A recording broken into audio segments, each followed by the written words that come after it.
सियालकोट शहर 100 साल से ज्यादा अरसे से खेलों के सामान की तैयारी का मरकज रहा है। सियालकोट में खेलों के सामान की तैयारी का पहला रिकॉर्ड 1883 में क्रिकेट के बल्ले, हॉकी स्टिक्स, पोलो स्टिक्स से वाबस्ता मसनूआत की सूरत में मिलता है। 1918 में फुटबॉल भी इस फहरिस्त में शामिल हो गया, जिसे सिंगापुर में तैनात बरतानवी फौज को फराहम किया गया। आज सियालकोट का खेलों की मसनूआत का शोबा अपने अरूज पर है, क्योंकि इसने खेलों की मसनूआत की बैनुल-अक़वामी तिजारत में एक अहम मुकाम हासिल कर लिया है। स्पोर्ट्स इंडस्ट्री के अंदर आजकल जो इक्विपमेंट और एक्सेसरीज़ जो शामिल हो चुकी हैं उनकी रेंज खासी वसी हो गई है। एक वक्त था कि sports industries is equal to football समझी जाती थी। आजकल उसके साथ यूनिफॉर्म है, एक्सेसरीज़ है, उसके अलावा बाकी इक्विपमेंट है। इसके अंदर मिक्स मार्शल आर्ट्स की एक लंबी रेंज है, वो शामिल हो गई है उसके साथ। तो स्पोर्ट्स इंडस्ट्री ने जो लास्ट ईयर और इन 2019, 2020 एंड 21 जो परफॉर्म किया है, उसमें एक वाज़ेह ग्रोथ लगती है।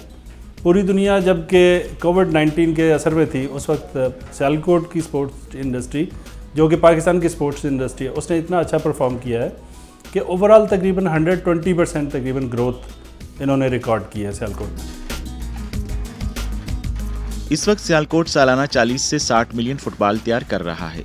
तारीखी एतबार से पाकिस्तान में तैयार होने वाले फुटबॉल तमाम बैनुल-अक़वामी टूर्नामेंट्स में इस्तेमाल होते रहे हैं।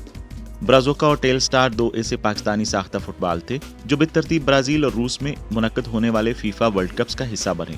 पाकिस्तान को 1990 से 2010 तक मुनक्कद होने वाले वर्ल्ड कप्स के लिए हाथ से सिले हुए फुटबॉल फराहम करने का एजाज़ भी हासिल है। जी सियालकोट जो है ना 70% तक वर्ल्ड का मीट करता रहा। अभी चाइना, दूसरे मुल्क आगे अभी थोड़ा इसका शेयर कम हो गया, लेकिन जितनी भी रिक्वायरमेंट हो मीट करते हैं। हमने 2014 में 6 मिलियन बाल बनाया था सिर्फ टैलन ने, एक बहुत बड़ी कंपेन थी, तो हमने 10 मंथ में कंप्लीट कर लिया था। तो ये इशू नहीं है, जब भी रिक्वायरमेंट हो तो उसके मुताबिक हम जो है ना प्रोडक्शन कर सकते हैं। पाकिस्तानी साख्ता खेलों की मसनूआत मुकामी और कई आलमी शोहरत याफ्ता ब्रांड्स को फराहम की जाती हैं और तारीखी आदाद शुमार की रोशनी में तकरीबन 90 मुख्तलिफ ममालिक को बरामद की जाती रही हैं। ताज़ा तरीन सरकारी आदाद शुमार के मुताबिक पाकिस्तान ने माली साल 2021-2022 के जुलाई से अप्रैल के दौरान खेलों की मसनूआत की बरामद से 295.833 मिलियन अमरीकी डॉलर कमाए, जो गुज़श्ता माली साल की इसी मुद्दत के 221.721 मिलियन अमरीकी डॉलर के मुकाबले में 33.43% इजाफा जाहिर करता है। खेलों की मसनूआत की मजमूई बरामदात पे फुटबॉल, दस्ताने और खेलों के मलबूसात का हिस्सा 80% से ज़्यादा है। मैं समझता हूँ कि एक जो पोटेंशियल और एक मोमेंटम बना है एक्सपोर्ट्स के अंदर, बहुत सारे लोग नए आए हैं उसके अंदर, और इसमें प्राइम मिनिस्टर ने 2 दफ़ा एमनेस्टी दी और उस एमनेस्टी के ज़रिए पाकिस्तान के अंदर स्पेशली अपैरल इंडस्ट्री के अंदर बड़ी इन्वेस्टमेंट हुई है। और अभी जो रिसेंटली 3rd एमनेस्टी मिली है, उसके अंदर जो भी इंडस्ट्री इस्टेब्लिश करेगा अप टू मिनिमम 50 मिलियन पाक रुपीज़, तो उनको एमनेस्टी है। तो इसके अंदर बहुत सारी मशीनरी, तकरीबन 100 टेक्सटाइल मिल्स जो है वो इस वक्त सुना है कि इस वक्त पाइपलाइन में जो लगने जा रही हैं, और 600 टेक्सटाइल यूनिट्स जो है वो अगले साल के अंदर कंप्लीट होंगे। और मैं बहुत अच्छे साल देखता हूँ कि आने वाले सालों में इंशाल्लाह हमारी एक्सपोर्ट मज़ीद ऊपर जाएगी। इस वक्त खेलों की मसनूआत के शोबे में 2 लाख से ज्यादा लोग बराह रास्त मुलाजमत कर रहे हैं, जबकि तकरीबन 2400 कंपनियां सालाना 450 मिलियन अमरीकी डॉलर मालियत का खेलों का सामान बरामद कर रही हैं। इंतहाई वसी पैमाने पर काम करने के बावजूद पाकिस्तान में खेलों के सामान की सनत को खुद को बरकरार रखने में चैलेंजेस का सामना है।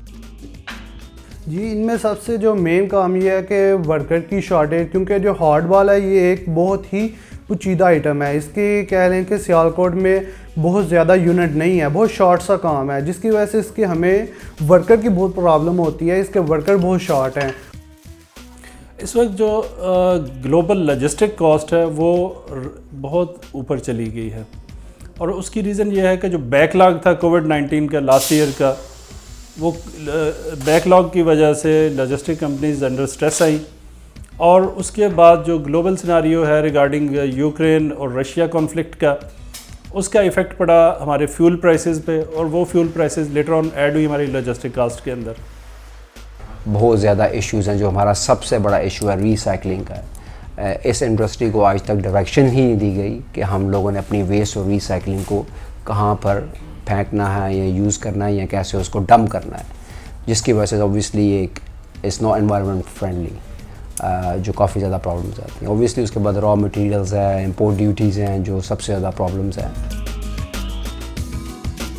ٹیکنالوجی کی کمی, توانائی کی کمی اور مزدوروں کی کمی بھی بہت بڑے چیلنجز میں شامل ہیں. حکومت کو یہ تمام مسائل حل کرنے کی ضرورت ہے. گزشتہ سال حکومت نے چین کی ایک فرم کو 150 بلین امریکی ڈالر کی لاگت سے لاہور کے اطراف میں صنعتی پارک بنانے کی اجازت دی تھی. اس وسیع منصوبے کے تحت کھیلوں کے ملبوسات کی تیاری کے لیے جدید ترین ڈائنگ اور فیبرک مینوفیکچرنگ یونٹس کی منصوبہ بندی کی گئی ہے. We're looking at this industry park to be a supply chain export park. ہماری کل پیداوار برآمد کے لیے ہے. ہم اپنے نئے فلیگ شپ انڈسٹریل پارک میں نظم و نسق کے نئے طریقے متعارف کرانے کے ساتھ ساتھ دنیا بھر سے پاکستان میں جدید انتہائی مؤثر اور ماحول دوست ٹیکنالوجی لا رہے ہیں. ہمارا منصوبہ پاکستان کو پولی ایسٹر پر مبنی کھیلوں کے سامان کی برآمدات کا مرکز بنانا ہے. آج 10,000 سے زیادہ ملازمین پر مشتمل ایک ہنرمند افرادی قوت براہ راست کھیلوں کے ملبوسات کی تیاری میں مصروف ہے اور اس کی برآمدی مالیت سالانہ 100 ملین امریکی ڈالر تک پہنچ جاتی ہے. اب چونکہ سی پیک زیر تعمیر ہے, پاکستانی صنعت کار بھی سی پیک کے تحت مزید تعاون اور فوائد کی توقع رکھتے ہیں. سی پیک کے ساتھ تو ہمیں بہت ہی فائدہ ہو جائے گا. جیسا کہ ہم اب اکثر ہی اپنا سامان وغیرہ کارگو کرتے ہیں تو ڈی ایچ ایل سے کر دیا, اس کے علاوہ اور دیگر کوریئر وغیرہ سے, لیکن ان کے ریٹس بہت اپ ہیں. ٹھیک ہے, اس کا یہ ہے کہ اگر ہمیں یہ سی پیک کی سہولت ہو جاتی ہے تو اس کے ساتھ ہمیں تو کسٹمر کو بہت فائدہ ہوگا. کسٹمر کے ساتھ ساتھ ہمارے بھی ایکسپورٹ میں بہت فائدہ ہوگا, کیونکہ جب اس کے کوریئر کے ریٹ کم ہو جائیں گے, کسٹمر کی ڈیمانڈ میں بھی اضافہ ہوگا اور ہمارے بھی ادھر کوانٹٹی میکنگ کرنے میں بہت زیادہ ڈیمانڈ کی ہمیں ضرورت پڑ سکتی ہے اگر یہ ادھر سے ہمیں چارجز کم مل جائے کوریئر کے.